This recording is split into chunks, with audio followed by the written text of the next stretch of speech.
P2 is not a family planning method. P2 is an emergency pill. And you always say that sex is not an emergency always. It seems to be. Yeah. Back to the Mendelodi, high five. Yeah. So, tumefika Kidogo. Abemutua on a the podcast longest. saying confidently for 13 years I have successfully pulled and prayed. However, unajua pia kunaweza kuwa na an infertility factor hapo katikati. But for him, he's already proven he's not infertile. He has a kid. Huyo mmoja. Yeah. Huyo mmoja. So wezi as kweli zinaweza kuwa zilisha after aliza huyo mmoja. Wallahi. Zinaweza kuwa zilisha.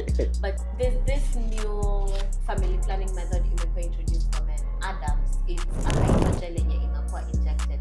Now, as a man, when you first saw like this, imetoka Adams, what was your first thought? Vasectomy amtakangi kuguzia, amutaki kuguzia at all. Vasectomy mimi kijana mdogo. What was your, but unajua daktari akikwambia you're going to be uncomfortable. Anaenda kukumaliza. Ukisema uncomfortable.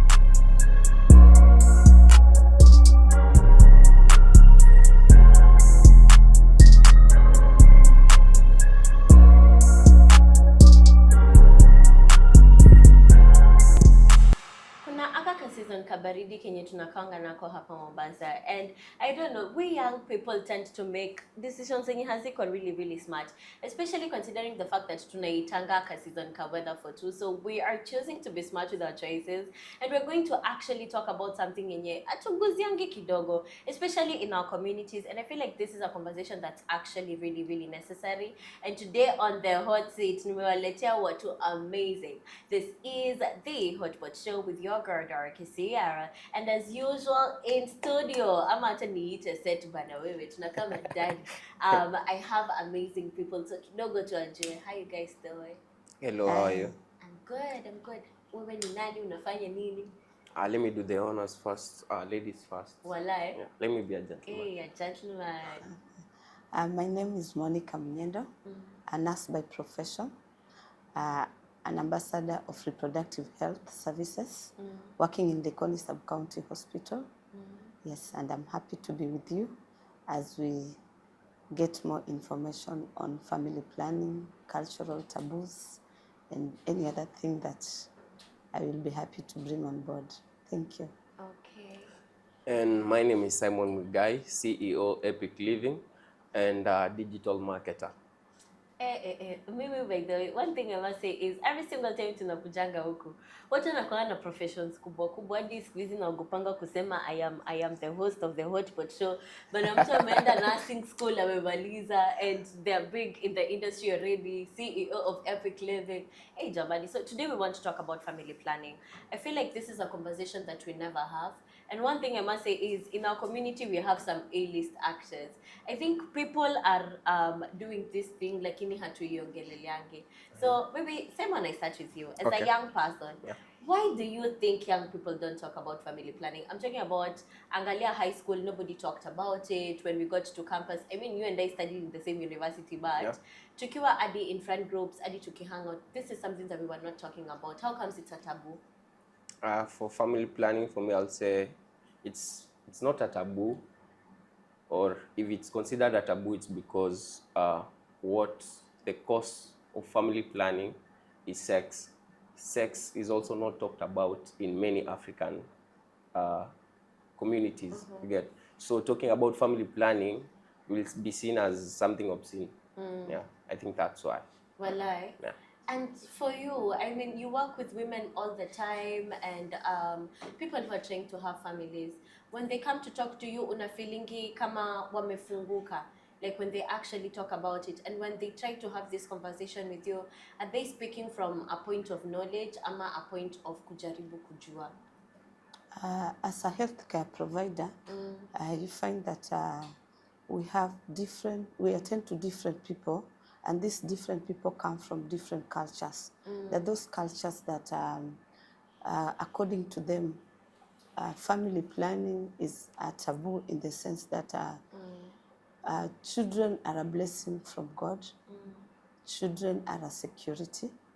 And for the young youths, they tend not to come and ask about family planning because any youth asking about family planning, this is a spoiled brat. So they find that they are not so free. And also you find that because of how we were brought up in our families, based on religious backgrounds, there are those people that are family planning is no. You find that there are those that they advocate for abstinence or just not talking about family planning. So we find that we're still struggling harder to make it known to most of the clients that we attend in the hospitals, in the hospital facilities. Oh my goodness. And I think the saddest thing I saw, I feel like somebody should call Moses from the mountain because jamani tunamalizwa. So I saw like last year, the World Health Organization classified some oral contraceptives, combined oral contraceptives as group 1 carcinogens, yeah? So I saw companies kama Bayer, Pfizer, and Teva, you know, hizi companies kubwa za madawa zenye tunakwanga tumerecognize. Hawakusema anything about it. Me, I used to think because like it's the medical field and ni companies kubwa, wanafaa kuguzia something. Because, you know, I think when I was studying media, nilikuwa naambia companies kubwa, when something comes out like a report na ni negative, PR team yao inafaa kusema something. Like, is it allowed for them to just be quiet about it? So for any family planning method, or for me as a healthcare provider, before a client chooses a family planning method, there is this medical eligibility aspect. Not all family planning methods are suitable for the clients that we attend, but we are guided by a medical eligibility factor, and it is online for those that are up to digitalization. So we go through the app so that we can assess you to be sure that this particular family planning suits you. About the carcinogen aspect, for my clients, if you're predisposed or you're cancer, you've been diagnosed of cancer, then there are those methods that they're not suitable for you. But for the tabs or the COCs as a form of carcinogenic, I think we're always guided by the medical eligibility aspect. Okay. So that if the client is not, the method is not suitable for this particular client, then we're not going to offer the method to the client. Okay. Yes. Oh my goodness. And I must ask, Blondie, I mean, as a campus kid, yes, we all know people are using contraceptives. And I think social media has really tried to sensitize on the fact that P2 is bad. And I think both men and women know that ikitu ni mbaya, you know. Like I saw some time back tulikuwa tunaambiwa you're not supposed to use it more than 3 times a year or 2 times a year or at all haufai kuitumia because it's not good for you. Why do you think people are still using it? Because tuseme tu kweli, it is the men who are buying it for women. So as a man, mbona mnafanyanga hivyo? Why would I buy like a P2 for a lady? One, I think the current generation is running away from responsibilities. So I don't want responsibilities. Yes, I still want to have fun. Responsibility ndio unaita pregnancy. Pregnancy ndio unaita responsibility. Because I have to now to take care of you, take care of the kid when the kid comes. So most of them are running away from responsibilities, and they still want to have fun. All right, and condoms, yes, some of them use condoms, but raw sex is considered fun, is considered what's going on at the moment. So they'll have raw sex, and if you mess up, the fastest things to go is the chip is cheap. It's only 200, the P2. So it's easily accessible, and it will prevent me from responsibilities I don't want at the moment. So una accept as a young person, you know it is bad, but you're doing it because you can. No, I've not said I'm doing it. You know a friend who is doing it. Yeah, I know people who are doing it, but with caution. Yeah, I think it all drains down to taking it responsibly. Okay. Yeah. Wow. So with all this said and done, I have realized a lot of our young people don't know that they actually have options, healthy options. Unajua venye umesema through your app mnaweza classify na ujue huyu anafaa kuchukua hii, wanafaa kuchukua hii, hu hafai kuchukua at all.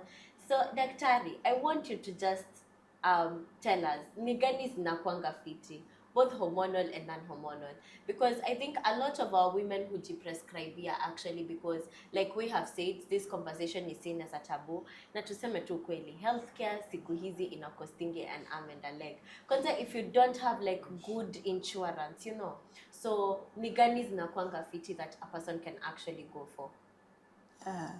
To begin with that, let me come back kidogo on what my colleague, someone had said about the P2. P2 is not a family planning method. P2 is an emergency pill. And you always say that sex is not an emergency always.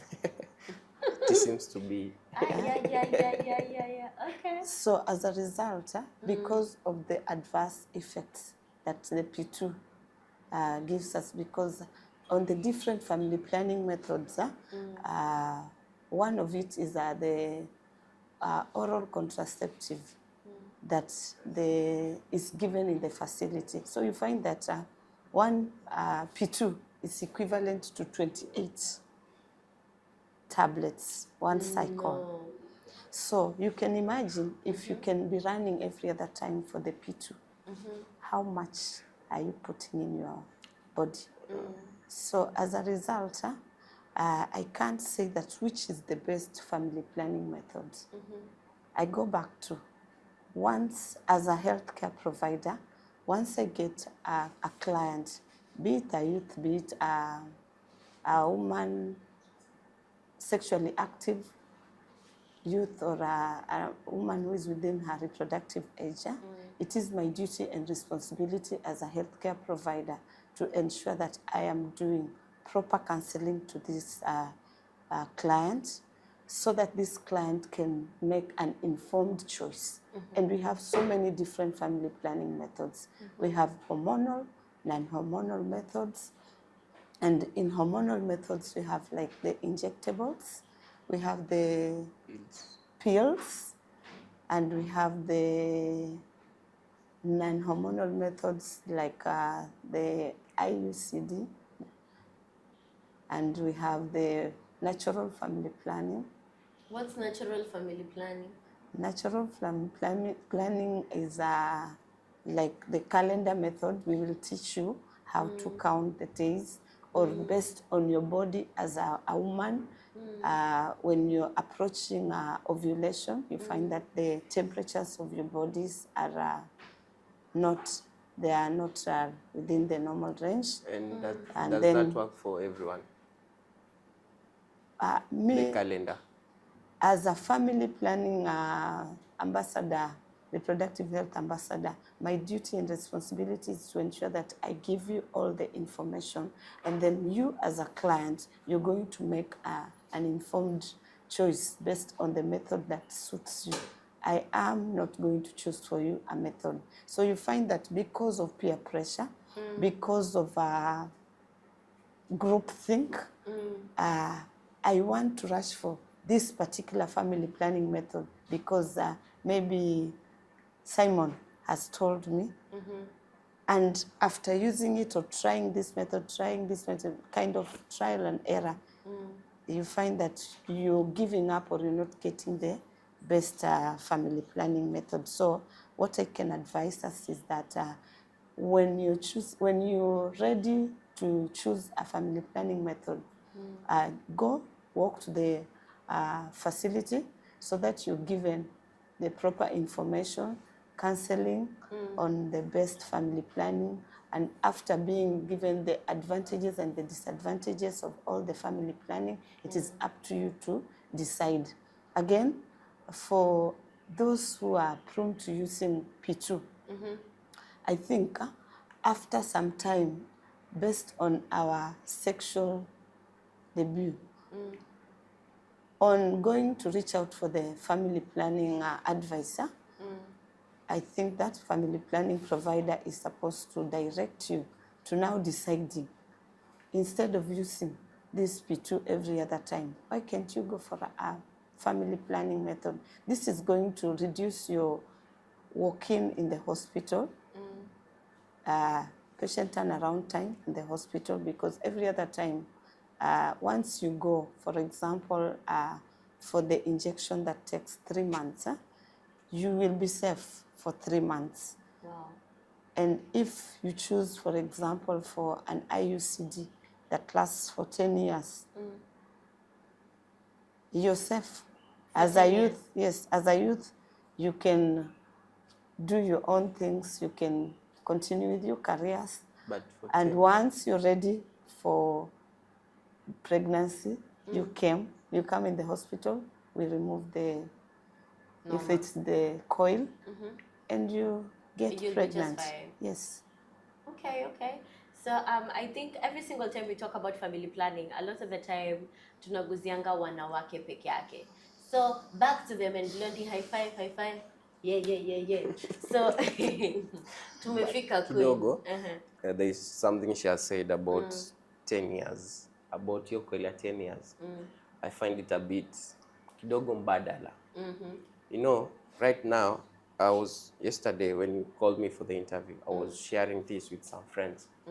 And then I asked them casually, unaweza tumia family planning? One of them told me, why am I using family planning? It's family planning. What family do I have at 23? You get? And then you asked, we started by it being considered a taboo. Also, most people, you find that most people consider this a thing of the West. It's not in the African culture to do family planning, you see. So, what family am I planning at 23? At 23, ukieka koilia 10 years, that will be, by the time unaitoa, it's 33 years. Ndio you have, kwa biology tulikuwa tunasoma about mutation na adaptability. So, ndo uzae a healthy offspring. Lazima uanzie early when you are energetic. Right now, at 23, 24, 25, that's where the youths are energetic. Unaona? And then ushaeka coil. Let's go to record mtoto hana. Then umeka coil, umeka 10 years for you to focus on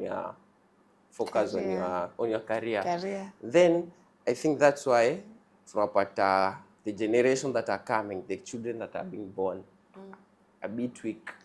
Yeah. Una blame family planning for weak children. For real. If you look at it, it might be a theory, maybe, I don't know. Daktari will guide us. But I started hearing about family planning with the late president, Mwai Kibaki. You see, Mwai Kibaki, and that time ni around 205, 207 there. From there. Alisikia family planning akiwa 5 years old.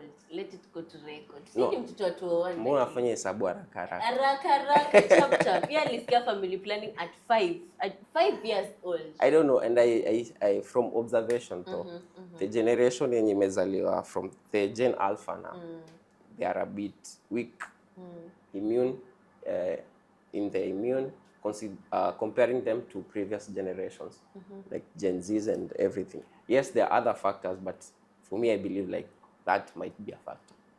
Am I right? If you're 23 years old. No. An example. Let me use an example. You're 23 years old, yes, and you're sexually active. Yes. What is the best thing? Will you choose to again go for the P2 or the fact that I'm sexually active and there are different forms of family planning, I would rather go for the family planning that will not predispose me to having the pill burden. But there is also the option of abstaining. Yes, abstinence is another option. Huh? I would have talked about abstinence, but the generation that we have today, I'll talk to you about abstinence. But if you're sexually active, as a healthcare provider, I just have to ensure that I'm giving you all the information that pertains to your sexual activeness. I cannot deny you methods. Previously, you'd find that as healthcare providers, we were the ones who were stigmatizing the people who were coming for family planning. When mtoto wa nani? Mtoto wako ameharibika, mtoto wako alikuja. You see, like, such things will make these youths to the end results of these youths denying them the family planning method will be worse than if you come, I take you through the family planning methods. There is, of course, not forgetting that as much as you're taking the family planning methods, remember that unless you use the condom that is dual protection from pregnancy and STIs, you're prone to having like HIV/AIDS. But what if I have only one partner? You know, this Na we call it umetetea Hey, okay. ni venye niliambiwa nisipoongelea hiyo watani. Waliambia there's something we call pull out game. Pull and pray. Yeah. And kuna mamasta huko nje and they don't use family planning. Basically because you see, you as a doctor, you're telling me to use these and kuna side effects. No, why should I use something that I know will be harmful to my body? Yeah, and what's crazy is there is a demographic of men who are actually millennials who believe in pull and pray. And I am looking at men who we already know who are big in society, kama Abel Mutua. Abel Mutua on a podcast said confidently, for 13 years I have successfully pulled and prayed. However, unajua pia kunaweza kuwa na an infertility factor hapo katikati. But for him, he's already proven he's not infertile. He has a kid. Huyo mmoja. Yeah. Huyo mmoja. So wezi as kweli zinaweza kuwa ziliisha after aliza huyo mmoja. Walai. Zinaweza kuwa ziliisha. But daktari, what's your take on that one? I'll still go back to my first thought. If you cannot abstain, if you cannot abstain, kindly go seek for advice from a healthcare provider so that you can get informed information, so that you can make an informed decision in the choices that suits you. Wow. Okay. Moving on swiftly, we must go to the men. Mimi hatuwezi talk hapa before we go to the men. Simon. So I think every single time I think about Healthy Black Lab, I'm looking at the number of men who actually try to go the extra mile, you know, like hawafikiri it's just the woman's responsibility, you know, to like try not to have get kids pregnant. kama hawana hiyo do. Unajua wewe get pregnant is a big one. Unaona. So there's this new family planning method imekuwa introduced for men, Adams. It's a hydrogel yenye inakuwa injected. Now, as a man, when you first saw like this imetoka Adams, what was your first thought? Vasectomy amtakangi kuguzia, amutaki kuguzia at all. So vasectomy mimi kijana mdogo. What was your first thought? My first thought was it's too western. And then for me, then I can't do it. The injection for men, one, it's very western for me as a person, because I don't see why should I inject? Why should I like have a control for 10 years? Yes, Alisha. You get? Now I'm an African. We have been taught African ways, and there is joy in having a bunch of children. Yeah. Children are a blessing. Yeah. So in short, you don't believe in family planning? No, I believe in family planning. Just not on you though. No, I'm what? Yeah. I believe in family planning, Yeah. yes, but on methods that are both are not harmful to my partner and myself. Like withdrawing, all right? My pull-out game, I don't know how is it, but it's safe for both of us. Yeah. You see. So mimi lazima tu niseme ukweli. He is okay with family planning, but this thing called masculinity haikubalingi anybody get anywhere close to you guys. So I think when Adams came out, the medical practitioners when they really tried to show how it is not really invasive and how it's practically natural.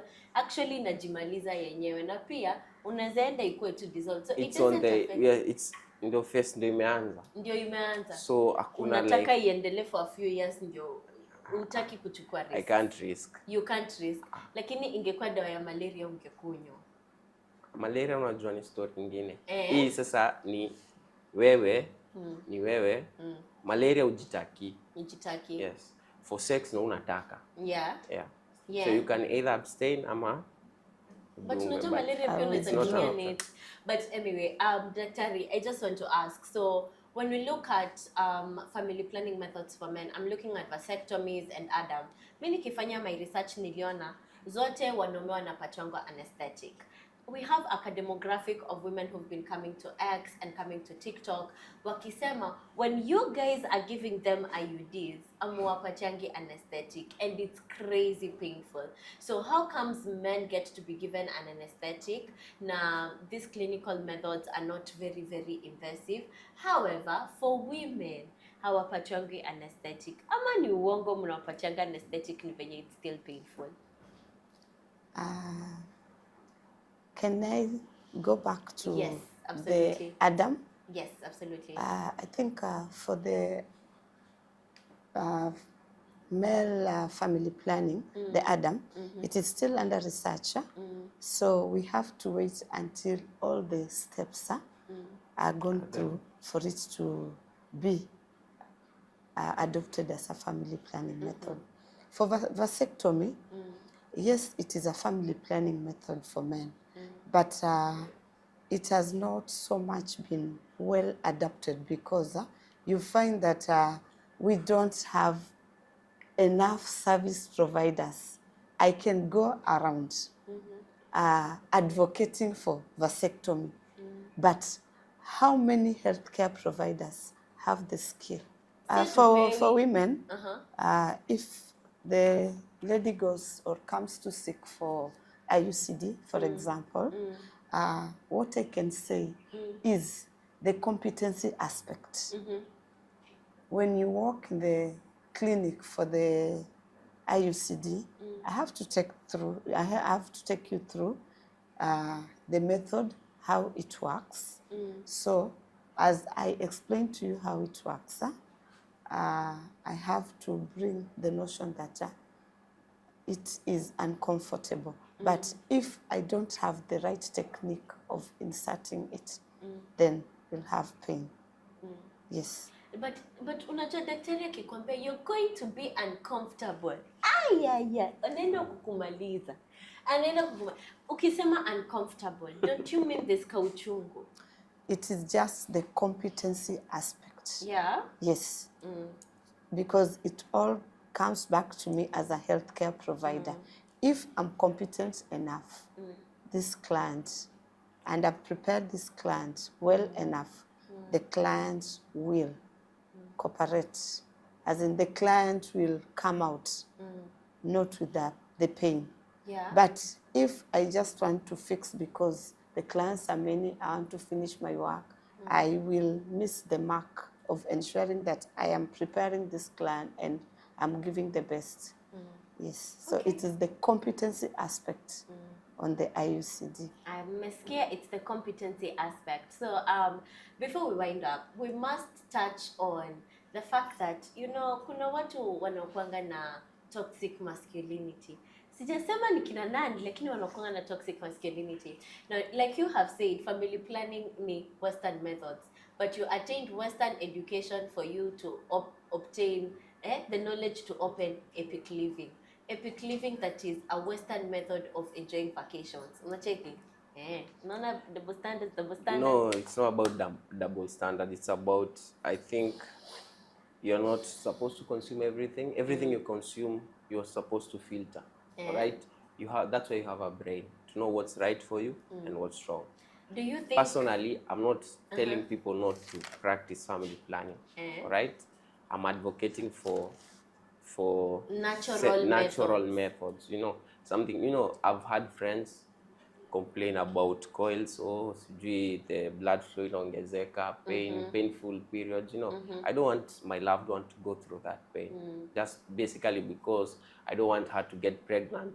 You see, that's being selfish. Yeah. You know, but we can use condoms, which is safer for me and for her, and it doesn't have any side effect. Okay, okay.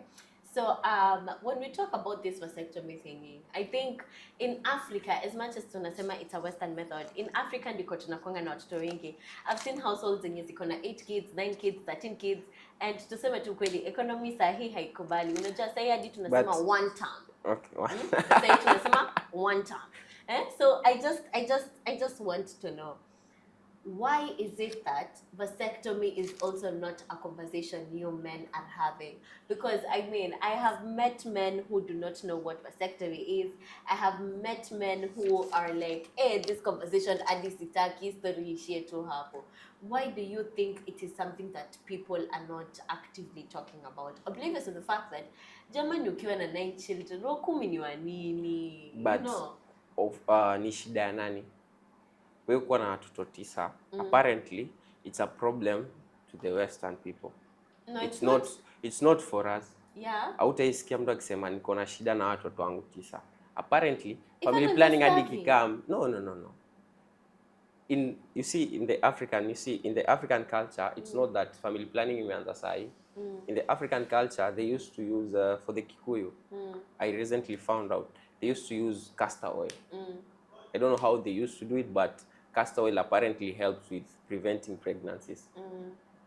I don't know, ulikuwa na mix na kitu, but sasa you find that vasectomy with the African culture unapata people children die. So having many children was seen as a security, having security, like guarding the family name and everything. But sasa when you do vasectomy, alafu you only had 1 kid, alafu a dead, your name dies there. Okay, then I think kidogo hatukwangi well educated on this thing. I have seen some people talk about how this thing is reversible, na wengine wakisema it is permanent. So I just want to know, is it reversible but reversible for the rich? Unaona, because getting it is not that expensive, but I was seeing a number of people talk about how if you want for it to be reversible, it will cost you an arm and a leg na si guarantee. So I just want to know. Vasectomy, all family planning methods have a failure rate of 1%. Not all of them. Failure? 1%. Not all of them are 100% sure. Let us look at, I'm going to answer that, but let us look at, he said someone with 9 children. With the health perspective, I'm looking at this lady. There is this issue of bleeding that has been the main cause of death. And you find that once a mother is not there, the life of this child is compromised. Bleeding when giving birth? Yes. Too much bleeding. In the medical term, it's called PPH. So bleeding too much because of giving birth. And the more you give birth to many babies, the more your uterus is, the muscles are weak. So as the muscles are weakened, you're predisposing yourself to getting the bleeding. So as a result, family planning is a form of ensuring that we keep our mothers healthy and safe, so that these babies can be taken care of by both parents as they grow.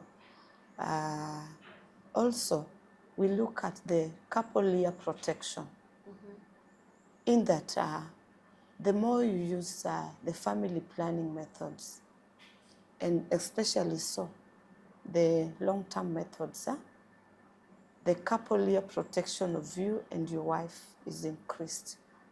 You're relaxed, not thinking about babies. You're working on your careers. You're concentrating on your babies. So you find that you have a healthy nation. So coming back to vasectomy, it falls in the permanent, irreversible methods. Walai. Yes. Wow, Together with BTL. Okay. But there is this 1% failure rate of all the family planning methods. And also, once I've done, you have taken BTL or vasectomy as a family planning method, I'll inform you to do, again, dual protection for a period of time, just to be sure that you're not going to be pregnant, lest it is a failure method. For real? Yes. But I must ask, if you were like talking to a couple, like suppose Simon and I were married and we have like, let's say 6 kids, you and now 9 kids ni a stretch bana. No, sijasema no nilikuwa nasema katetea. kitambo. Simon bado unajua utakuwa baba nani siku moja. You know? Very so soon. if at all we had 6 kids and we said we are done and we want to like close the chapter, would you advise us to go for vasectomy or would you choose female sterilization? Because I'm looking at the fact that female sterilization is very, very invasive, and there are women who have, I don't know, on X, they've complained about it. Again, not just see young people who barely know these things, like tunaonanga two people talking about them on social media. So what option would you tell us to go for? Because me personally, I don't think I would want to take family planning for the rest of my life or have a coil in me for the rest of my life. Ama izo, It's only 20 years until you're like 45. Then, what is it called? Unajua uzuri wewe sio daktari. Ungetumaliza wewe. Hey. It's not for the rest of your life. So there is, what is it called? When you stop Menopause. Yes, menopause, yes. Then you hit menopause at 45, you can have the free way you have it, but daktari can guide you. If you have reached the number, your desired number of children, for example, you say that when we start giving birth, we'll give birth to 3 children or 6 children, and you come for counseling. Again, I will make sure that I do my work of proper counseling, giving you all the myths and misconceptions, demystifying them. Then you and Simon, you will choose. I will not choose for you. It is you as a couple to decide which family planning method is good for you, not me as a healthcare provider to choose for you. Okay, and among things zenye Simon alisema, alikuwa anaongea about how he is a compassionate man, you know, he's a merciful man. Yeah, he doesn't want his woman to get on family planning because a lot of our women are talking about how they bleed a lot. I'm also looking at the fact that I have a friend of mine when alisema aligain a lot of weight. I've seen women on social media say, wow, well, you lose a lot of weight, the mood fluctuations ilikuwa crazy. And so they were talking about how when they got on the pills, oblivious to the fact that they had gone through a gyna, they had a lot of hormonal imbalance, you know, and some of them had to get off of it. And even after they got off of it, like for their body to go back to normal, it took a while, yeah? And I'm also looking at the fact that there is a demographic of women who have endometriosis and others have PCOS. And they were talking about how sometimes when Ambanga wachukue family plan, like for their hormonal imbalance. So if at all some women are talking about how ikitu inawaharibia, you know, why are others being told to get on it ndio iwabalansie? Like what's up with that? For all family planning methods, we have the hormonal and the non-hormonal. So for the hormonal family planning, we have the progesterone and the estrogen that is being compromised, that is being worked on just to ensure that this particular lady is not getting pregnant. So because of that, you'll find that there are those who gain weight, there are those who will reduce, there are those who gain so much appetite. Yeah. So as a result, because of the progesterone and the estrogen and now the introduction of that particular hormonal method, that is what makes the fluctuation. And the FemiPlan or the COC is used as a medicine. Yes, so as a result, that's why you find that the people who are having like the endometriosis, they are given the option of using some of those family planning methods. Okay. Yeah. So as we wind up, I just must ask, what can we do better so that we actually have these conversations in our communities? I mean, I interacted with so many young people when I was still in campus, and this is a conversation we never had this conversation. Like say sasa tukiwa nje ndio tunaanza to have this conversation, which is crazy because I feel like a lot of our young people are sexually active, but I don't know what wenye walikuja before us walifanya ikae ni kama ni kitu mbaya sana to bring up. Paka hadi sisi as we are grown, I think we have carried the trauma forward, you know.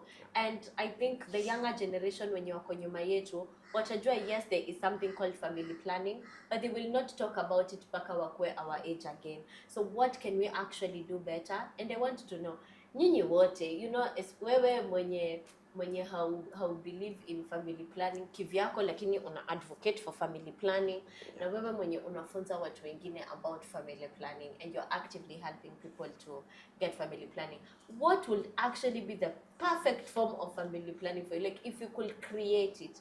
Na pia tuambie mbona hatujafika hapo, mbona wewe unaona hatujafika hapo? I think there is nothing to create, it's already there. Yeah. The perfect form of family planning is abstaining. Yeah. But You do just you do abstain. it? No, ma. Yeah.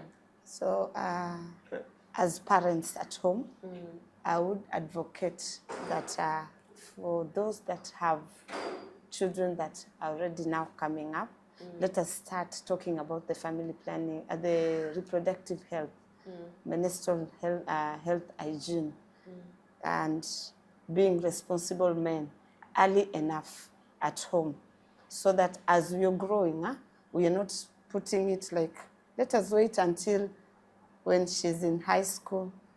By the time she's in high school, with the current generation, she knows so much. So much than what we know right now. For real, yeah. Yeah, and in schools, I would advocate that the schools can come up with like the clubs. During the clubs, they can call the healthcare providers to give proper information on healthy sexual lives. And then in churches, let us not just keep it behind our backs, but we can create events and programs that we can talk about these issues, so that our youths, our young mothers know that these things are there, and it is not a crime to go and get information about family planning methods. And then we have the online platforms like the TikTok, YouTube, and Mary Stops. Kuna so many channels online whereby you can ask questions and you get feedback anonymously, and that has made us to get so much information on the different forms and family planning methods that are being given in the world. Wow. Also, to add on what she has said, one thing that will help boost family planning or something is encouraging parents to talk about it to their children. Because I remember for me, when adolescent hit, Form 2, my dad was bold enough, but he did not take me through the whole thing. He just told me, wakati wetu si tulikuwa na I think walikuwa wanagonjeka sijui kaswende and then Super gonorrhea. yeah, super The super gonorrhea. gonorrhea. For them it was easy because he said walikuwa na meza tu amoxicillin ama I don't know the medicine they were being given. He just told me sisi wakati wetu tulikuwa tunagonjeka hii, for you kuna ukimwi, kuna watoto, use condom, just that. Yeah. But now for future, if parents are bold enough and are bold enough to talk about it to the kids, I think it will save a lot. It will save a lot. Yeah. Oh my goodness. But one thing I must say is, from this conversation, kitu yenye ni atujasikia at any point is abortion. By the way, I must just say, what's your take on before tufunge? Because as we talk And about... did you see the statistics? They are crazy. The statistics of the number of women who are actually getting abortions, like every single year zinaongezeka. And I think we are upwards of 500. As much as we have the freedom and we have the choice of kuamua kama you can keep a child or not, like we must admit it is harmful, and sometimes inachukwanga our ladies. And unpopular opinion, like women are buying these abortion pills from chemists at 3,500, at 5,000, like ni kitu yenye sisi wote tunajua, especially like in campuses. I have personally been with a demographic of women who get like abortions back to back, and it's simply because hawajapatiwa information vizuri about family planning, ama anaitumia na hai work out for them na hayuko willing to go to a gyno. So like what's your take on abortion before tufunge kitu? It will be really unfair for us to have this conversation and not touch on that. Abortion, one singer sang and said that abortion is a crime, and taking life, I don't know if it's not for medical purposes or endangered, you're in any danger or something. I think just let the child live. Atakuja na sahani yake. Unasema aiweke. At 21-year-old, at 20-year-old, and 18-year-old who just got pregnant, aiweke. Yeah. You know, me by the way, it's not a new thing though. I think lately kitambo I used to be like, no, you know, oh, look, you know, it's not a new thing. It's just that it is being made at 21. Getting pregnant at 21, I'll say it's not a bad thing. You see, if you calculate the ages of most of the Gen Zs, actually most of the millennials walipata watoto at 20 to 25. You know, and it's not a bad thing. And if you're not ready, it is a bad thing. If you're not ready, then stay away from sex. Hey, jamani. So mnasema kunanga accidental pregnancies. There are accidental pregnancies. Those are what to pull out. Oops, they are oops babies. Like you. You know, they are oops babies. No, but look, kama mimi tuseme, look how great I've turned to be. Kama CEO of Epic a whole Living. CEO angeenda. You know, I don't in any way advocate for abortion. And I don't know, as much as we're not advocating for abortion, we have places kama kina Mari Stops. I mean, people pay for abortions at Mari Stops. Now, I was seeing a number of women on TikTok talk about how it's actually safer for you to go do an abortion at Mari Stops jo kuna professionals. And I mean, I was say adi wameka kwa website, like kuna options zimepangana hivi, you know, and there are people who actually have the money. So if I have the money and I am not ready to have this child, tuseme tu kweli, there are people who get pregnant through rape cases, kuna accidental child. Me personally, I wouldn't want to have a child kama siko ready, kama sai mimi. But for what reason are you having the abortion? Wewe daktari, daktari, I just want to know if at all it is so bad, how comes we have allowed Mari Stops to give women these options? Now there are so many options now, they are actually safe methods. Like, is abortion really that bad? We have different forms of abortion. You find that, as he has said, if you cannot abstain and you go to an extent of being pregnant, we go back. That is why their family planning methods. So in case you have gotten pregnant, for me, if it is a pregnancy that is going to compromise your health, then I have to ensure that I'm taking care of your health, the medical abortion. So I will advise you accordingly. Yeah, but we have family planning methods. We have the abstinence. So if the methods are there, why should I go for an abortion? For real? If the methods are there, why should you go for an abortion? Jamali, we have come to the end of this amazing discussion. So before tufunge, I want to know tunaweza kupata wapi social media, Mr. Healthy Methods, alafu pia daktari, where can we find you? Because I bet there is a demographic of ladies who will definitely feel comfortable to come to you, especially because not just sometimes tunaendanga kwa daktari, but the judgment is crazy. So where can we find you? Na lazima tubuka. Kama tunabook appointment, tunabukaje? Before we finish, I'd say that you find that some of us are the ones that are stigmatizing these men, young men and women who come to seek for family planning methods or to come and seek for advice pertaining reproductive health. So in our facilities, we have the youth-friendly centers that have been set up in a way that they are accommodative to all our youths.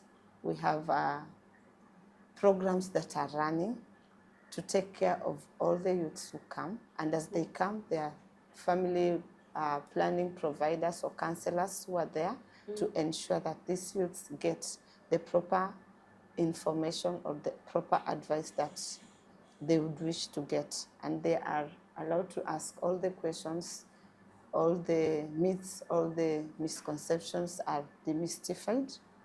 Yeah. Yeah. Yeah, for me, you can get me on all social media handles, Instagram, TikTok, and Facebook, Epic Living, and also Simon Muigai, and also book with us for your next Vacation. coastal staycation. Oh my goodness, we've come to the end. I've been your girl, Dorcas Sierra. Remember, Thee Hotpot Show unaweza from 11 a.m. to 2 p.m. every single Monday to Friday. You can get me at Swahili Pot Cafe, 91.7 baby Swahili Pot FM. Jamani lakini, unaona venye hii conversation ilikuwa amazing. Pia tukirudi next time, oh my goodness, it's going to be lovely. If you got questions for our doctor or for Simon right here, all you have to do is leave that question in the comment section. Bye, till next time.